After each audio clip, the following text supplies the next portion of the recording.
Do you think the lives of the Roman emperors were all luxury and splendor? Did you know that more than half didn't die from natural causes? We are talking about deaths so bizarre that you would think that they were cursed by the gods themselves.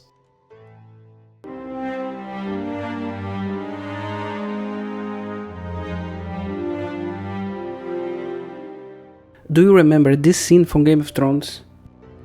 What if I tell you that something like this actually happened? Emperor Valerian, who reigned from 253 to 260 AD, died in captivity after being captured by the Persian Empire. In 206 AD, during a campaign against the Persians, Valerian was defeated in battle and captured by the Persian forces. He spent the remainder of his life in captivity, enduring humiliation and mistreatment. According to historical accounts, Valerian was used as a human footstool to the Persian king Shapur I, who forced him to kneel wherever he needed to mount his horse. After a long period of such treatment, Valerian offered Shapur a huge ransom for his release. In reply, Shapur forced Valerian to swallow molten gold and had Valerian skinned and his skin stuffed like an animal and preserved as a trophy in a Persian temple. And only after a Persian defeat against Rome that his remains were recovered and were given a cremation and burial.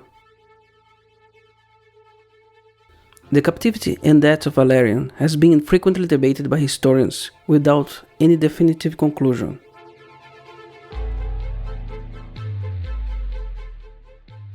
Imagine being a Roman emperor and die by a lightning strike. Emperor Carus was a Roman emperor who reigned from 283 to 285 AD.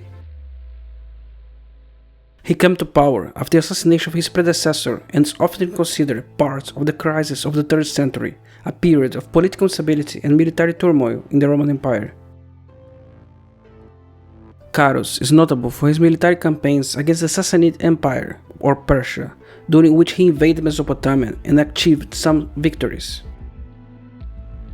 However, his reign was cut short when he died under mysterious circumstances while he was campaigning against the Persians. Carus died on enemy territory and was reportedly struck by a lightning. Some historians have other theories on the cause of his death. But anyway, he entered in history as the emperor who was killed by a lightning strike. Perhaps Jupiter was not very pleased with him.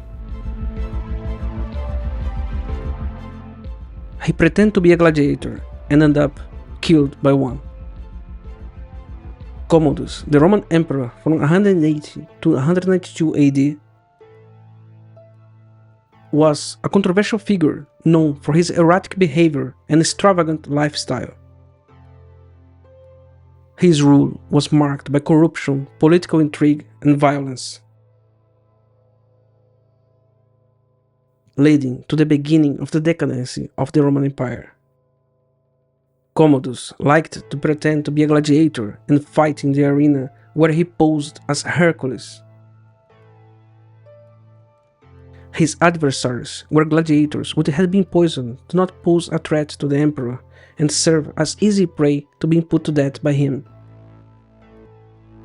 He had one of the most famous gladiators in Rome as his personal trainer. And during this training, while he was practicing his superhuman abilities as Hercules, he was strangled to death by his personal trainer. Some say it was a conspiracy to kill him. After his death, the Senate declared damnatio memoriae, erasing his memory from official records and attempting to remove all traces of his reign from history. Imagine that you're trying to negotiate peace, and during the negotiation you become so furious that you die by anger. That was the story of the Emperor Valentinian I, who ruled the Western Roman Empire from 364 to 375 AD and died in a dramatic way. He was found dead in his home on what is nowadays Hungary on November 17, 375 AD. The cause of his death, the doctor declared, was a burst vessel in his skull, which occurred not long before when he had a violent rage during negotiation with envoys from a Germanic tribe. Valentino I's death marked the end of his reign and triggered a period of instability on the Western Roman Empire, which ultimately led to the fall of the Western Roman Empire. Do you think you could die by eating too much cheese? A Roman emperor actually did. Emperor Antoninus Pius, who ruled the empire from 138 to 161 AD, he was known for his peaceful and stable reign, marked by diplomatic efforts and administrative competence. Later, near the end of his life, Antoninus Pius experienced a sudden illness which ultimately led to his demise.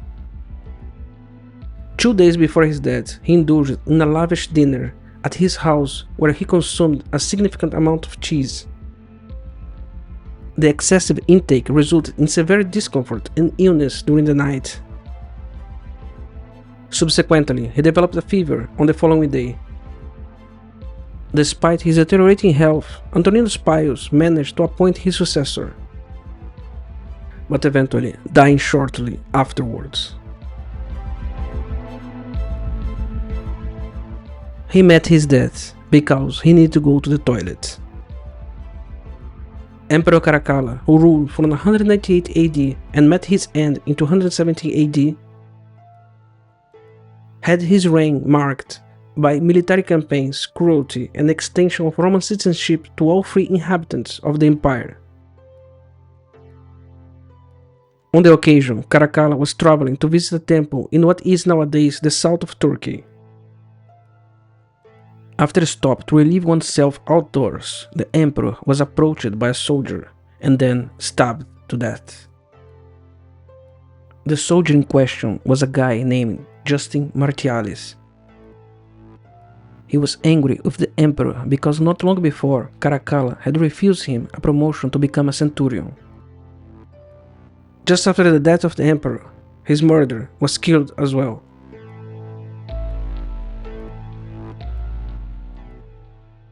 He was declared dead, woke up, and was murdered.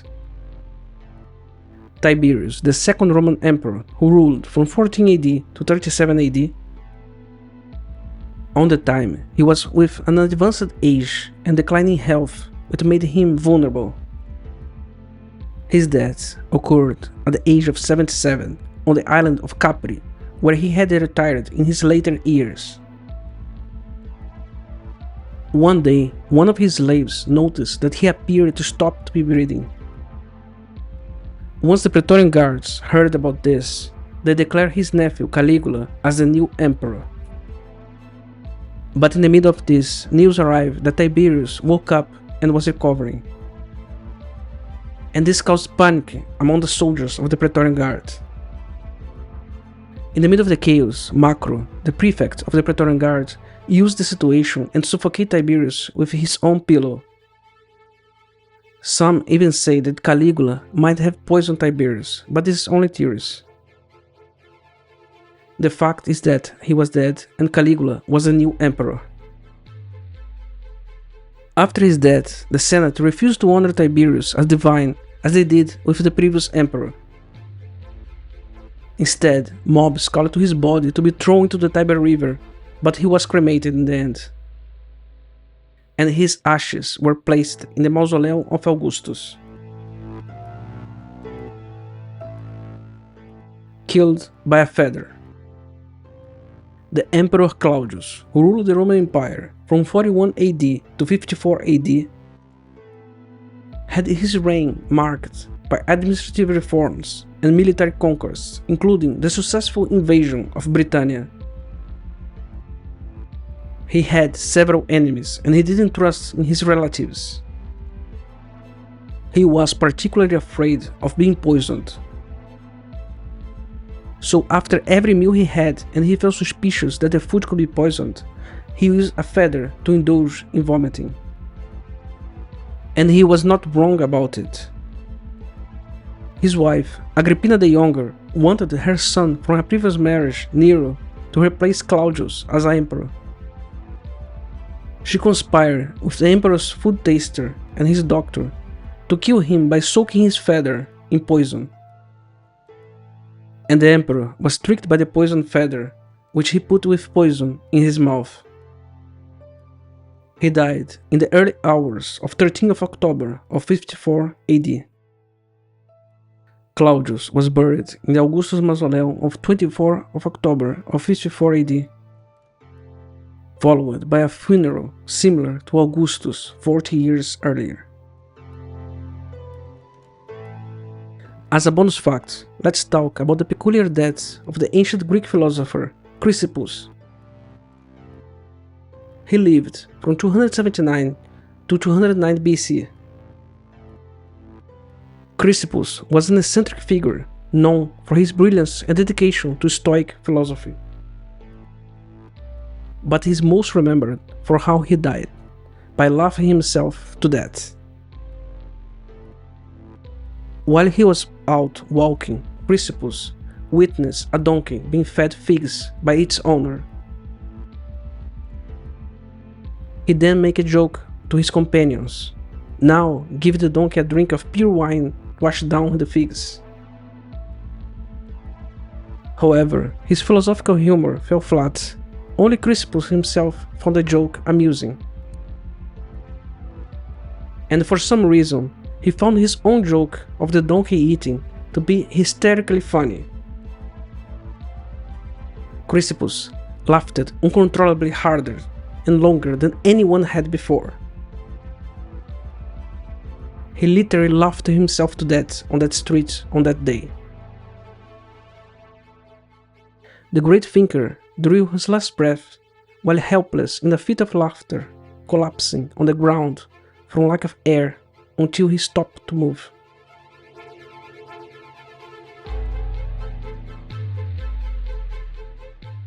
And with this, we conclude our video.